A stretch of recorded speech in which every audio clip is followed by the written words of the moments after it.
taken lightly. It's serious stuff. And so the manner in which the conditioning occurred was through a series of years, the formative years, mostly between 0 and 8.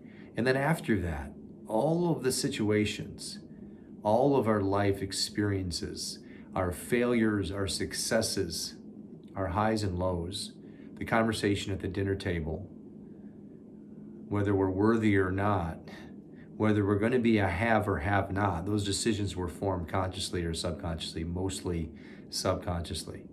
The challenge becomes that once that decision was formed, then our ego goes to work to protect the identity being the self-image, the ego ideal, that which I truly believe that I am, the sort of person that I conceive myself to be.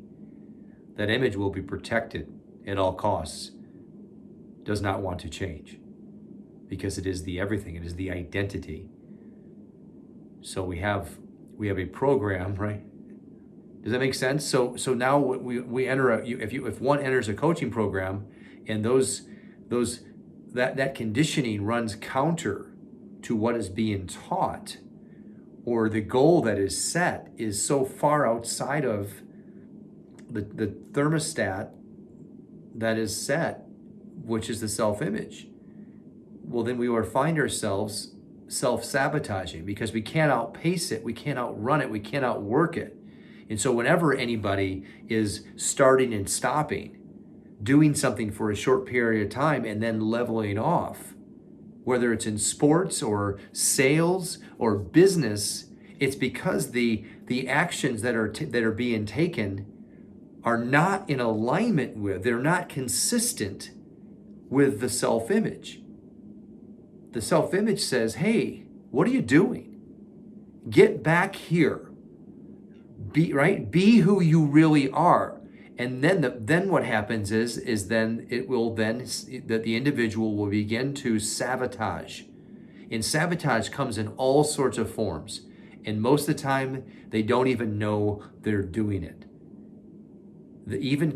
I've even seen it show up in the form of sickness, illness.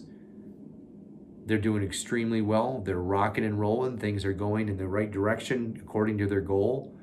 And then they start getting sick, or they get a cold, and then they get off track and they never get back on, or they're distracted. They let little menial things get in the way. That's the self-image doing everything in its power to keep us from changing. That's why the actions alone are never going to do it, because we can't outperform it. So underneath it all, just understand that's what it is. So the question becomes, is what are we doing to align the self-image to match the size of the goal? And it's never coming, Mike, from a place of judgment. It's coming from a place of understanding and even gentle acknowledgement. I'm here. This is where I want to go. There's a gap between those two things.